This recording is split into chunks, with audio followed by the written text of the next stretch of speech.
Olá, boa noite. Ministra da Igualdade Racial, Aniele Franco, presta depoimento à Polícia Federal e diz que ações inapropriadas cometidas pelo ex-ministro Silvio Almeida começaram já na transição de governo. O governo Lula tem a aprovação de mais da metade dos brasileiros, de acordo com nova pesquisa Quest. Agora no Rede TV News.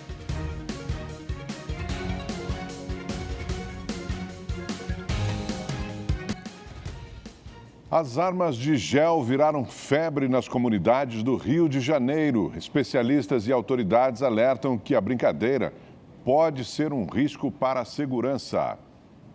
Elas viralizaram. É fácil ver adultos e crianças participando de batalhas com as armas de brinquedo. Ai, tá todo mundo armado? Tá, tática de guerra. Aí, pega os armamentos. E às vezes até simulando um ataque. Vai morrer, Vascão, vai morrer.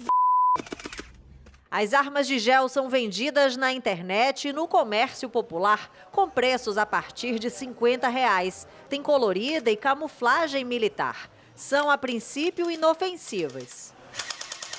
Mas no último fim de semana, Pedro Henrique Figueiredo, de 28 anos, foi vítima dessa brincadeira. Ele era mototaxista por aplicativo e, ao finalizar a corrida em uma região dominada pela milícia, em Jacarepaguá, zona oeste do Rio, foi executado. A família diz que o jovem foi revistado pelos criminosos que viram esta foto em que ele aparece com uma arma de gel e pensaram que ele fosse de uma facção rival.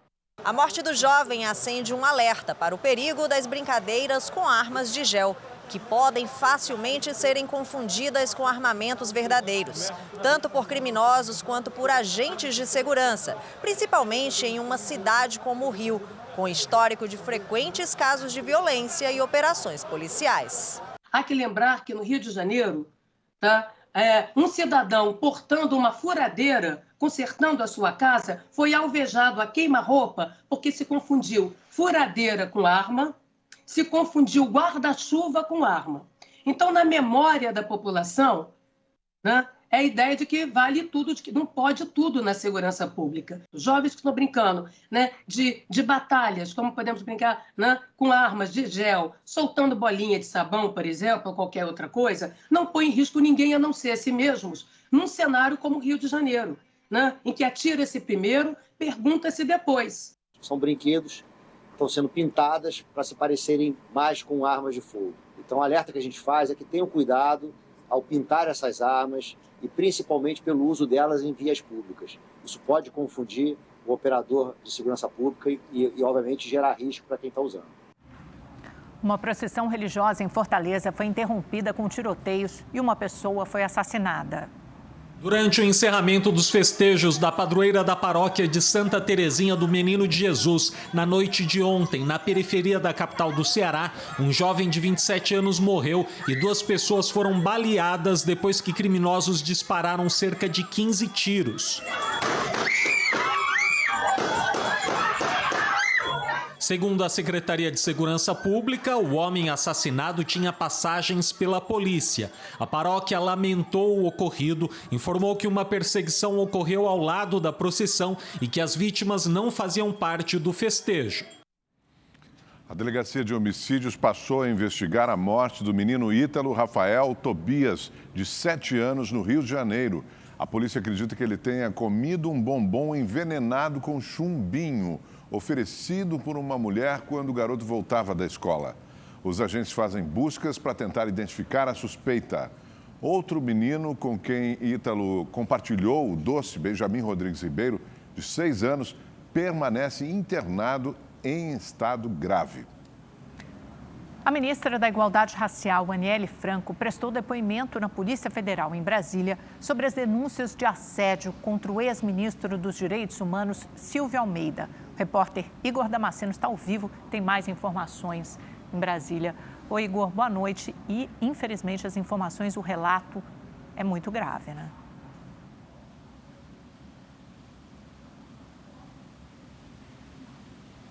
Pois é, Amanda, boa noite a você, também ao Augusto, boa noite a todos que nos acompanham. O depoimento aqui na Polícia Federal ocorreu pela manhã e durou cerca de 1h30. A ministra Aniele Franco não quis falar com a imprensa e evitou ser vista tanto na entrada quanto na saída do prédio daqui da Polícia Federal. Eu questionei a assessoria de comunicação da ministra se ela iria se manifestar por meio de nota e a resposta que tive é que ela preferiu não comentar o assunto e deixar as investigações para a PF. Aniele Franco seria uma das possíveis vítimas do ex-ministro dos Direitos Humanos, Silvio Almeida, acusado de assédio sexual contra várias mulheres. O caso veio à tona após denúncias contra o ex-ministro na organização Me Too Brasil. Segundo fontes, no caso da Aniele, o assédio teria começado em 2022, ainda durante a transição de governo. Com as acusações, Silvio Almeida foi demitido do cargo pelo presidente Lula e substituído pela agora ministra Macaé Evaristo. Ele nega as denúncias e disse que o objetivo seria apenas prejudicá-lo. O inquérito aqui na Polícia Federal foi aberto após uma determinação do ministro André Mendonça, do Supremo Tribunal Federal. 3 depoimentos já foram colhidos, mas as investigações ainda estão na fase inicial. A gente vai seguir acompanhando. Amanda, Augusto. Obrigado, Igor. Carlos Alberto dos Santos Cruz, ex-ministro-chefe da Secretaria de Governo do ex-presidente Jair Bolsonaro, prestou depoimento à Polícia Federal em Brasília. Ele é suspeito de participar do esquema da chamada ABIN paralela, que monitorava ilegalmente adversários políticos de Bolsonaro. Foi o filho de Carlos Cruz quem representou a empresa que vendeu o sistema de espionagem para o governo federal ainda na gestão de Michel Temer. A PF apura se o general sabia das ilegalidades. O governo publicou a lista das bets autorizadas a operar no Brasil. Os sites de apostas que estiverem fora da relação serão bloqueados. A lista está disponível no site do Ministério da Fazenda e poderá ser consultada por qualquer pessoa. Ao todo, o governo autorizou 193 bets de 89 empresas para apostas online no Brasil. As plataformas que ficaram de fora da lista ainda podem se regularizar a qualquer momento, fazendo o cadastro no Ministério da Fazenda e cumprindo as exigências necessárias. Os sites que não se regularizarem serão derrubados pela Agência Nacional de Telecomunicações a partir do dia 11 de outubro. Nós vamos remetendo para a Anatel e a Anatel faz o bloqueio para que esse sinal não seja captado aqui no Brasil. Aí a pessoa não consegue entrar do Brasil nos sites que não tiverem regulares, vamos chamar assim. As empresas não autorizadas terão de retirar os nomes dos espaços de patrocínios em camisas de clube de futebol e serão obrigadas a devolver os valores investidos pelos apostadores, que também podem entrar nos sites e retirar as quantias. As empresas que insistirem em operar de forma irregular serão punidas. Elas podem, eventualmente, por conta desse funcionamento irregular, responderem por atos ilícitos, como, por exemplo, fraude ou até mesmo a utilização para fins de lavagem de dinheiro. Já as bets autorizadas não poderão mais receber pagamentos pelo cartão de crédito. A proibição estava prevista para janeiro do ano que vem, mas foi antecipada pela Associação das Empresas de Cartões. Já a Federação Brasileira de Bancos quer a suspensão dos pagamentos por Pix até que seja concluída a regulamentação. Nós temos defendido que os meios instantâneos de pagamento, a exemplo do Pix, mas não são só esses, os meios instantâneos de transferências possam temporariamente ficar suspensos para o pagamento de apostas. Centenas de casas ficaram destelhadas após uma forte chuva de granizo em municípios do norte do Rio Grande do Sul nesta madrugada. Os estragos foram concentrados na região norte do Rio Grande do Sul. No município de Passo Fundo, árvores caíram com a força do vento e bloquearam estradas importantes de acesso à cidade. É destruição, olha o tamanho dessa árvore que derrubou. A 47 quilômetros dali, na cidade de Carazinho, pelo menos 400 unidades habitacionais foram destelhadas. De acordo com a prefeitura, os ventos passaram dos 100 quilômetros por hora.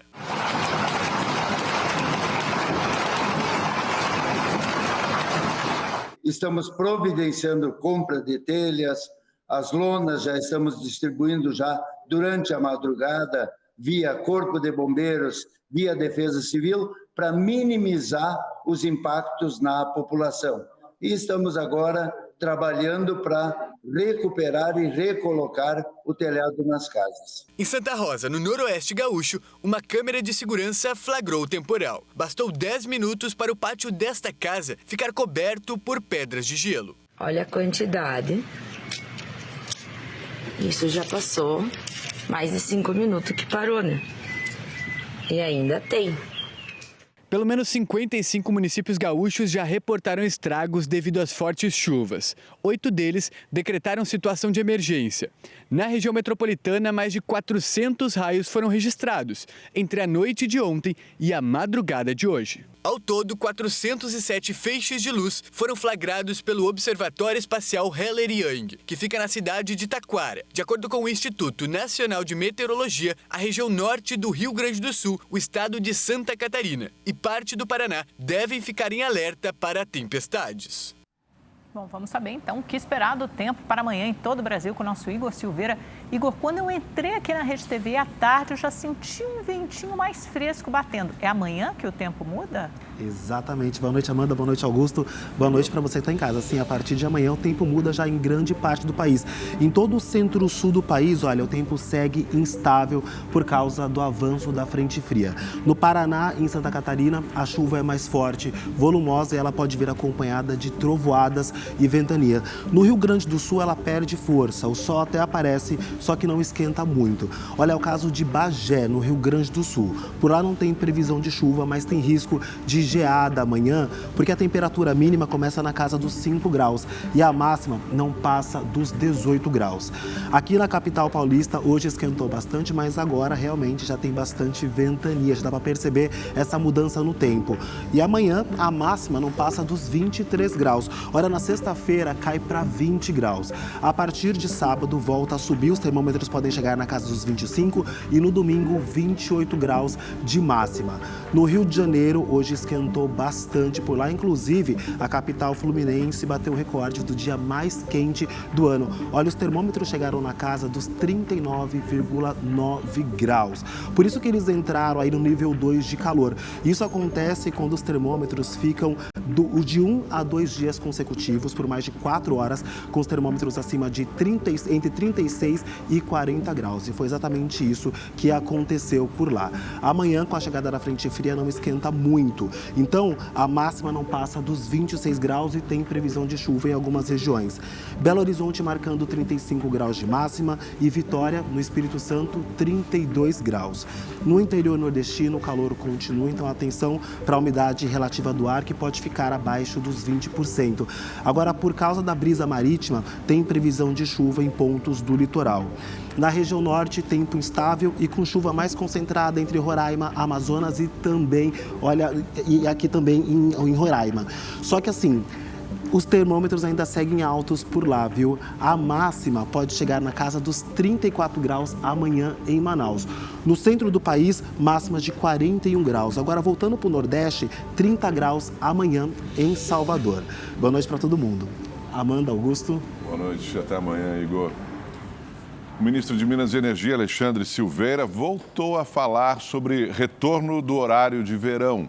Durante a reunião ministerial de energia do G20, o grupo das 20 nações mais ricas do mundo, o ministro lembrou que o país vive a maior crise hídrica dos últimos 27 anos. E isso pode decidir sobre a medida.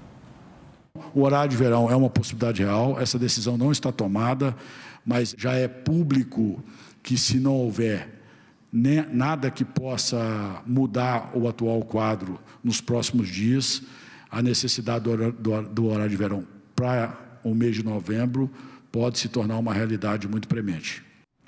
Pelo segundo dia consecutivo, moradores de Tarauacá, no Acre, sentiram tremores de terra seguidos por um forte estrondo. Os abalos que ocorreram durante a madrugada foram confirmados por pesquisadores do Laboratório de Sismologia da Universidade Federal do Rio Grande do Norte. O Corpo de Bombeiros e Defesa Civil no município disseram que o fenômeno se deve à proximidade da região com as placas tectônicas de Nazca e com os Andes, no Chile.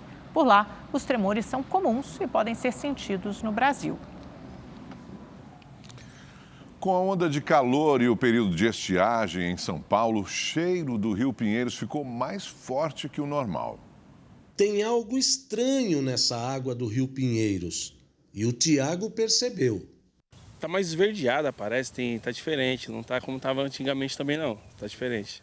A Cíntia mudou até a rotina das pedaladas por causa do mau cheiro. Incomoda a ponto de, às vezes, não frequentar a ciclovia de lá. De tempos em tempos eu percebo que, às vezes, dá uma baixada no volume, a gente percebe um pouco mais de sujeira flutuando. O esgoto de milhares de domicílios e também de empresas que é lançado aqui no Rio Pinheiros, ele acaba se espalhando e se decompondo. O problema é que com a formação desse tapete de algas, esse tapete verde de poluição também, esse esgoto acaba não entrando em decomposição e causa esse mau cheiro insuportável. Nós temos muito calor agora e muita insolação. Isso que está favorecendo essa grande proliferação de algas e algas azuis também. Nós temos as algas e as algas azuis que são tóxicas. O programa de despoluição do Rio Pinheiros, lançado em 2019, conectou à rede de esgoto 650 mil domicílios que antes poluíam os afluentes do rio. Mas como a ligação não é obrigatória e essas pessoas passariam a pagar pelo serviço, muitos domicílios optaram por ficar de fora da rede. É um programa de longo prazo, né? Nós teremos que ainda coletar esgoto de algumas moradias que contribuem para afluentes, que contribuem para o Rio Pinheiros. Então seria bem interessante que todos se conectassem à rede coletora e aí isso vai contribuir bastante essa conscientização para que a poluição reduza aqui. Pesquisa Quest, divulgada hoje, avaliou que o trabalho do presidente Lula é aprovado por mais da metade da população. Segundo o levantamento, Lula é aprovado por 51% dos eleitores brasileiros, uma oscilação para baixo de 3 pontos em relação à pesquisa anterior, divulgada em julho. O trabalho do presidente é reprovado por 45% dos entrevistados. Em julho, eram 43%. Outros 4% não sabem ou não responderam. Antes eram 3%. A pesquisa ouviu 2.000 eleitores em todo o Brasil entre os dias 25 e 29 de setembro. A margem de erro é de 2 pontos percentuais para mais ou para menos. Bom, já estamos em outubro e o Dia das Crianças está logo ali, está chegando. Logo depois, vem as festas de final de ano. O comércio começou a se preparar para as datas. Além de um aquecimento no setor, o período é uma oportunidade para quem procura por emprego, já que milhares de vagas temporárias foram abertas. As próximas semanas prometem ser de muito trabalho para a Márcia, que é dona de uma empresa de eventos. Ela já começou a contratar funcionários para conseguir atender as demandas de fim de ano. Hoje eu tenho 400 vagas em aberto só para o Natal. Toda essa mão de obra necessária para os eventos, festas e comemorações de final de ano, confraternização de empresa, enfim. A Carla acabou de ser contratada. Já começa agora em novembro, fechar o ano já empregada, né? O Dia das Crianças, a Black Friday, as confraternizações e o Natal são datas que impulsionam as vendas e vários serviços nesses últimos meses do ano. Segundo a Confederação Nacional dos Dirigentes Lojistas, mais de 110 mil vagas de trabalho devem ser criadas em todo o país. As principais oportunidades são para vendedores e ajudantes de lojas. Destaque também para os salões de beleza, que tem vagas para cabeleireiros e manicures. A economia do país ela vem muito pujante durante todo esse ano e 30% das empresas de comércio e serviços vão abrir vagas para temporários. Para as pessoas que estão buscando essa vaga, o primeiro impacto direto é a melhoria da renda da família, né? Tem uma renda que vai girar economicamente a cidade, o estado e o país. E para as empresas, com certeza, é a busca de um funcionário que vai conseguir ter um impacto nos resultados do negócio. Nessa loja de decoração em Belo Horizonte, o clima já é de Natal. E para atender a demanda, o time de vendedores vai precisar ser reforçado. A gente está contratando muita gente agora para o final do ano, é a época que a gente mais tem demanda, cresce, a gente ainda abre loja sazonal. A gente tem aí já algumas pessoas treinando. Qualquer temporário destacando, tem grande chance de ficar com a gente. A Cíntia foi recém-contratada. Ela ficou 8 meses desempregada. Está animada com a nova oportunidade. Tem 15 dias que eu comecei, né? Aí estou treinando, oportunidade de crescimento, de conhecimento também, de voltar para o mercado de trabalho. Temporário, mas eu posso me efetivar, só depende de mim mesmo. Na reta final da eleição, muita gente ainda não decidiu em quem vai votar para vereador. Em São Paulo, o maior colégio eleitoral do país, esse número chega a quase 70% do eleitorado. Uma pesquisa recente do Instituto Datafolha mostra que 67% dos eleitores paulistanos ainda não decidiram o voto para vereador. Foram entrevistados 1.610 moradores da cidade. O levantamento também aponta que 56% dos paulistanos dizem não se lembrar em quem votaram para a Câmara Municipal nas últimas eleições. Em São Paulo, os maiores índices de indecisos estão entre os jovens de 16 a 24 anos. Eu ainda não sei, ainda estou pensando. Até domingo eu decido. E como ele só aparece a cada 4 anos, fica meio complicado. Você já sabe em qual vereador você vai votar? Não, ainda não. Eu não tive tempo ainda de pensar sobre isso. Ainda não decidiu? Não, então isso está me apavorando, porque está chegando o dia, o que eu vou fazer lá? O vereador pode ser considerado a ligação entre o governo e a população. Ele tem o poder de ouvir o que os eleitores querem, propor e aprovar esses pedidos na Câmara Municipal, além de fiscalizar se essas demandas estão sendo colocadas em práticas pelo prefeito. Com 55 cadeiras, a Câmara Municipal de São Paulo é a maior do país. Para o pleito deste ano, participam 1.016 candidatos. Ainda segundo a pesquisa, 83% dos entrevistados concordam que a principal função dos vereadores é fiscalizar as ações e gastos da prefeitura. Mas 87% nunca entraram em contato ou buscaram ajuda de algum vereador. A maioria dos eleitores em São Paulo indica que prefere votar em vereadores do bairro ou da região onde moram. Entre os que dizem já saberem quem vão votar, 43% afirmam que o nome será da mesma coligação do seu candidato a prefeito. De acordo com Tatiana Chicarino, cientista política da Fundação Escola de Sociologia e Política de São Paulo, a coerência deve ser levada em conta na hora do voto. Se você vai votar numa pessoa de um partido e num vereador de um partido completamente diferente, será que isso é interessante do ponto de vista depois do decorrer do mandato desse próprio prefeito que você está votando? Então, isso tem que fazer parte, né, da avaliação do eleitor. Mesmo faltando poucos dias para as eleições, o eleitor ainda pode se informar sobre os candidatos que estão concorrendo em cada região do país pelo site do TSE. Há 4 dias do primeiro turno das eleições, pesquisa Real Time Big Data aponta empate técnico triplo na corrida pela Prefeitura de São Paulo. Segundo o levantamento, Guilherme Boulos, do PSOL, tem 26% das intenções de voto. Antes ele tinha 25%. Boulos oscilou positivamente em 1 ponto percentual em relação à pesquisa anterior, divulgada no último dia 30. Já Ricardo Nunes, do MDB, tem 25%. Antes eram 26%, uma oscilação negativa de 1 ponto percentual. O candidato Pablo Marçal, do PRTB, ficou com 25% das intenções de voto. No levantamento anterior, ele tinha 23%, crescimento de 2 pontos.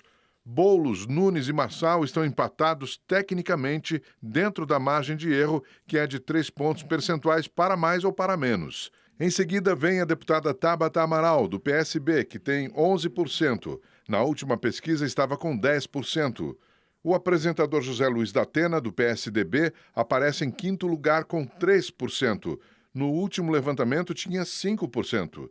Marina Helena, do Novo, foi a escolha de 3% dos entrevistados, 1 ponto percentual a mais que o último levantamento. Altino Prazeres, do PSTU, Bebeto Haddad, do Democracia Cristã, João Pimenta, do PCO e Ricardo Senesi, do Unidade Popular, não pontuaram.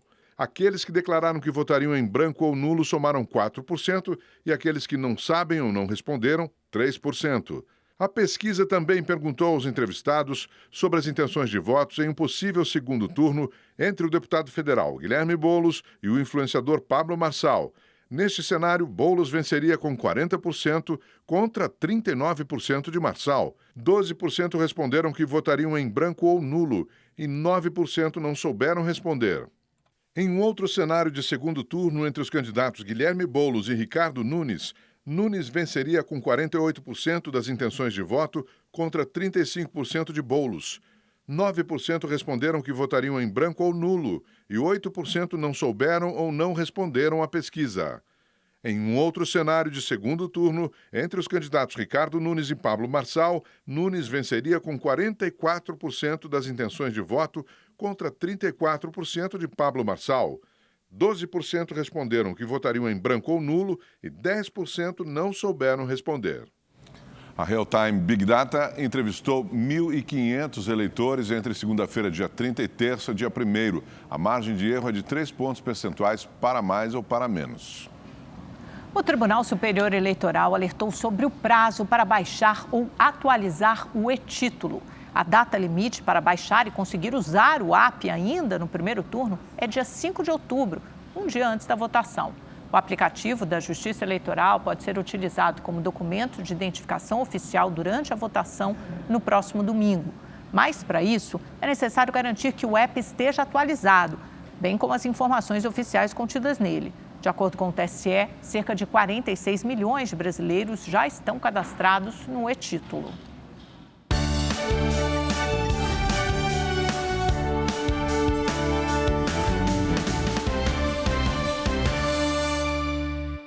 Você sabia que, mesmo vivenciando as necessidades e desafios dos municípios juntos, prefeitos e vereadores têm responsabilidades diferentes? Enquanto um chefia o poder executivo da cidade, sendo responsável pela administração do município, o outro é quem deve representar a sociedade na formação de leis e fiscalização das ações da prefeitura. Aos prefeitos cabe a organização de serviços públicos, como o funcionamento de postos de saúde, escolas e creches, além de arrecadar, administrar e aplicar os impostos municipais da melhor maneira.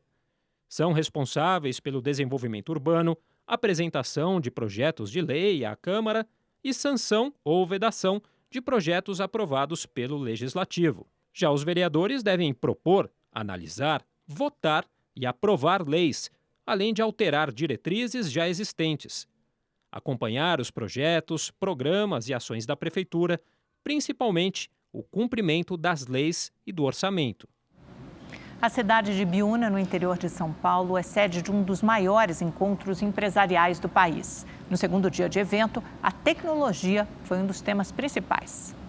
Olhos atentos para não perder nenhum raciocínio. E cada um tem um desafio nas suas empresas. Assim têm sido os dias na Exponential Summit, que neste ano reúne mais de 180 executivos e CEOs. O evento ele serve muito para troca de experiências entre esses executivos.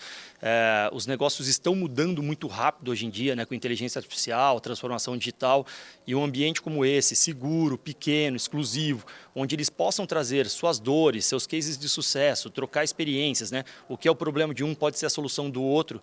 No segundo dia de evento, palestras sobre liderança, macroeconomia, inteligência artificial e o impacto na transformação do varejo foram temas debatidos visando o presente e o futuro das organizações. Então a gente falou muito da experiência do cliente, da jornada do cliente, e o quanto a tecnologia, inclusive a inteligência artificial, pode ajudar a melhorar essa jornada e a experiência. O começo, está todo mundo tateando, tentando melhorar seus processos, e à medida que isso vai amadurecendo, tá certo, os processos e também, vamos dizer, as inovações e as empresas de tecnologia, isso vai fazer com que a gente tenha produto melhor, mais competitivo, dando vamos dizer, alguma experiência melhor para o consumidor. O Alessandro participa do evento pela terceira vez.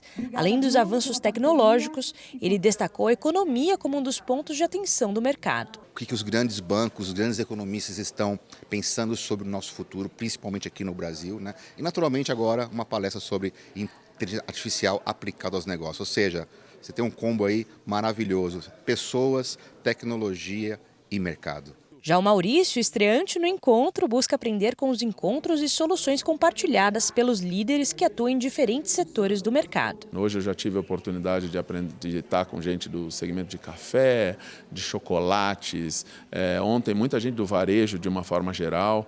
Então muitas vezes a gente acredita que só o nosso segmento tem determinados dilemas, determinadas oportunidades, e quando você vê esse tipo de situação, acho que essa troca que acaba sendo bastante positiva.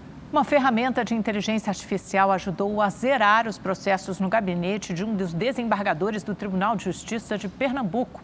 A novidade pode ser aplicada em qualquer tribunal do país. O marido de Dona Emília era cabo da Polícia Militar de Pernambuco e sofreu um AVC. Por direito, ele teria que ser promovido a sargento, mas isso não aconteceu. Em 1996, decidiu levar o caso à justiça. Nesse tempo, o marido faleceu e até hoje Dona Emília espera receber a segunda parcela da indenização. Infelizmente, a nossa justiça é muito morosa. E eu não sei o que é que fazem isso acontecer lá dentro, de você passar 40 anos, 30 anos com uma causa tão pequena, um direito que é seu, né? O dinheiro não sai do bolso do juiz, nem do advogado, sai do Estado, que está lá porque também a gente pagou com os nossos impostos. Para evitar esse atraso, pesquisadores das Universidades Católica, Federal e Estadual de Pernambuco desenvolveram uma ferramenta que utiliza a inteligência artificial para acelerar a conclusão dos processos. Nós desenvolvemos 3 ferramentas tecnológicas para gerenciar o gabinete, que tinha em média 3.092 processos em agosto de 2023, e agora, na segunda semana de setembro, nós zeramos o gabinete, ficamos com 0 processo concluído, com a ajuda dessas ferramentas. Uma das ferramentas é capaz de elaborar documentos jurídicos e otimizar o tempo de trabalho. Outra é uma atendente virtual especializada em auxiliar os advogados. Há também um sistema que analisa a produtividade dos servidores. A novidade já está inscrita no Conselho Nacional de Justiça. O sistema atualiza semanalmente o status dos processos e a gestão do gabinete. Assim, os dados são facilmente monitorados. Atualmente, a cada mês, 330 novos processos cíveis chegam ao gabinete. Com a tecnologia, o desembargador do Tribunal de Justiça de Pernambuco zerou o número de processos em 1 ano. A tecnologia pode ser replicada para quem tiver interesse. Nós estamos à disposição. O tribunal cede gratuitamente os códigos-fontes, não há nenhum interesse financeiro do tribunal, nem nosso, em relação a isso. A ferramenta é do tribunal. E nós estamos dando cursos, né, de treinamento para juízes, para servidores, para promotores, juntamente com a Escola Judicial de Pernambuco. A inteligência artificial é uma ferramenta que ajuda, mas não substitui o ser humano. A IA, ela retira do ser humano trabalhos repetitivos mentais, entendeu? Então, da forma como foi implantada no gabinete do desembargador, nós temos certeza de que os erros eventuais vão praticamente não existir. Segundo dados do Conselho Nacional de Justiça, o Judiciário brasileiro julgou 33 milhões de processos em 2023. Mas a fila ainda tem outros 83 milhões aguardando um parecer. Uma pesquisa mostrou que os consumidores estão parcelando mais as compras de alimentos nos supermercados. Compras parceladas já são comuns nas aquisições, como eletrodomésticos e móveis, mas tem ganhado espaço nas gôndolas de supermercados. Segundo dados recentes da plataforma de soluções financeiras GetNet, o percentual de transações parceladas neste setor subiu de 6,2% para 7,4% nos últimos 12 meses. Primeiras compras, eu compro no débito. Aí depois do dia 15 que eu pago as contas, aí o resto é parcelado, porque o dinheiro não dá e as coisas estão tudo subiram. Você vem num mês para fazer as compras, quando você chega no outro mês que você vai comprar novamente, praticamente dobra os preços. Aí a gente vai vendo o que está mais em conta, né? E aquilo que dá para levar, o que não dá você vai substituindo. A prática de parcelar compras de alimentos pode até aliviar no curto prazo, porém traz riscos a longo prazo, como o acúmulo de dívidas e a perda do controle sobre o orçamento familiar. Imagine você fazendo uma compra de R$600 no supermercado de produtos que você vai consumir dentro de um mês e parcela em 3 vezes, 3 de 200. No terceiro mês, a sua parcela já vai ser de R$600. Existem dicas que podem ajudar o cidadão a não entrar nessa bola de neve ou até mesmo não utilizar o cartão de crédito. A primeira delas é escolher os dias adequados para ir ao supermercado. Se você for no dia certo, você vai conseguir encontrar produtos mais baratos. O segundo ponto é você não levar o cartão de crédito, né? O cartão de crédito no seu bolso te dá a sensação de mais poder de compra, que não é verdadeira. E hoje foi dia de eclipse solar anular na América do Sul. Durante o pôr do sol, alguns privilegiados no Brasil puderam olhar para o céu e ver um eclipse parcial. Isso acontece quando a Lua passa entre a Terra e o Sol. No caminho da totalidade, o eclipse ficou em forma de anel, como você está vendo aí. O que acontece quando a Lua não cobre totalmente o Sol? Daí o chamado anel de fogo. A imagem espetacular só pôde ser vista na totalidade na Ilha de Páscoa, no Chile e na Argentina. Bem lindo. O Rede TV News fica por aqui. Muito obrigada pela sua companhia. Nos vemos amanhã, a partir das 7h10 da noite. Até lá. Uma boa noite para você. Até amanhã.